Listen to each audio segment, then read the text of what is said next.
Assalamu alaikum. Hello friends, welcome back to my new channel Learning Destination. So I hope you all are fit and fine. গত ক্লাসে আমরা আলোচনা করেছিলাম একনায়কতন্ত্র কাকে বলে এবং তার বৈশিষ্ট্যসমূহ। আজকে এই ক্লাস থেকে আমরা চমৎকারভাবে শিখব গণতন্ত্র কি অথবা গণতন্ত্র কাকে বলে। What is democracy? So friends, একনায়কতন্ত্র যেমন একজনের শাসন, ঠিক গণতন্ত্র। গণ মানে কিন্তু একজন না, তার মানে গণ মানে হচ্ছে কি অনেক। আমরা বলি না গণ আন্দোলন, তার মানে এই আন্দোলনে কি একজন থাকে?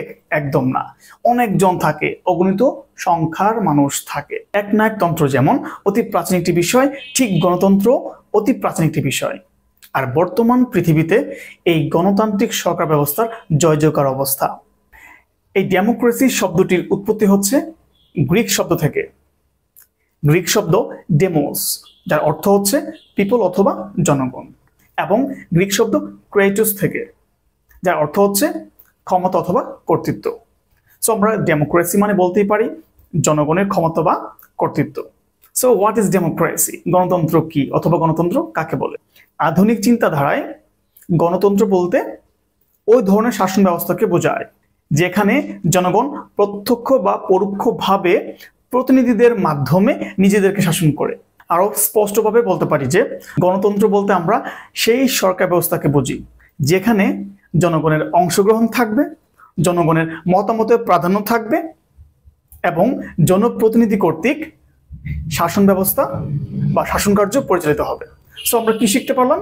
গণতন্ত্র হচ্ছে ওই ব্যবস্থাটা যেখানে জনগণের অংশগ্রহণ থাকবে, তার মানে গণতন্ত্র যেখানে অনেকজন মানুষ একত্রিত হয়ে প্রতিনিধি নির্বাচন করবে, আর এই প্রতিনিধির মাধ্যমেই তারা নিজেদেরকেই কি করবে?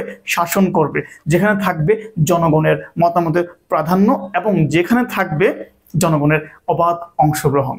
সো ফ্রেন্ডস, গণতন্ত্র সম্পর্কে অধ্যাপক সিলি বলেন, democracy is a government in which everyone has a share. তার মানে গণতন্ত্র হচ্ছে ওই ধরনের শাসন ব্যবস্থা যেখানে জনগণের অংশীদারিত্ব রয়েছে। তার মানে জনগণের এখানে কি অংশ আছে, অংশগ্রহণ আছে এবং জনমতের প্রাধান্য রয়েছে। তারপর আরো একজন বিখ্যাত ব্যক্তিত্ব সেভ স্ট্রং বলেছেন, শাসিতের বা জনগণের সম্মতির উপর যে সরকার প্রতিষ্ঠিত হয় তাকে বলা হয় গণতন্ত্র। সো বুঝতে পারছি জনগণের মতের উপর ডিপেন্ড করে কিন্তু এই সরকার ব্যবস্থাটা পরিচালিত হয়।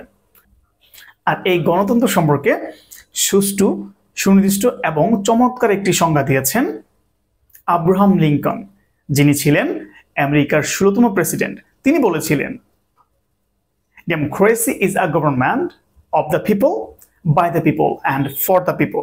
তার মানে গণতন্ত্র হচ্ছে জনগণের সরকার, জনগণের দ্বারা সরকার, জনগণের জন্য সরকার।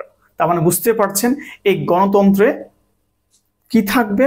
জনগণের অংশগ্রহণ থাকবে, জনগণের মত প্রকাশের অধিকার থাকবে এবং জনগণ পরোক্ষ বা প্রত্যক্ষভাবে তাদের প্রতিনিধি নির্বাচন করবেন। এই নির্বাচনের মাধ্যমে তারা তাদের নিজেদেরকে কি করবে? শাসন করবে, আর এর নাম হচ্ছে গণতন্ত্র।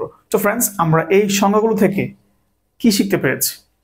আমরা শিখতে পেরেছি গণতন্ত্র হচ্ছে ওই ধরনের সরকার ব্যবস্থা যেখানে অনেকগুলো দলের অংশগ্রহণ থাকবে, জনমতের প্রাধান্য থাকবে, সংবিধানের প্রাধান্য থাকবে এবং যে সরকার ব্যবস্থা শাসিতের বা জনগণের সম্মতির উপর ভিত্তি করে পরিচালিত হবে। সো ফ্রেন্ডস, আশা করি এই গণতন্ত্র বিষয়টি আপনারা খুব চমৎকার ভাবে একদম ক্লিয়ারলি বুঝতে পেরেছেন।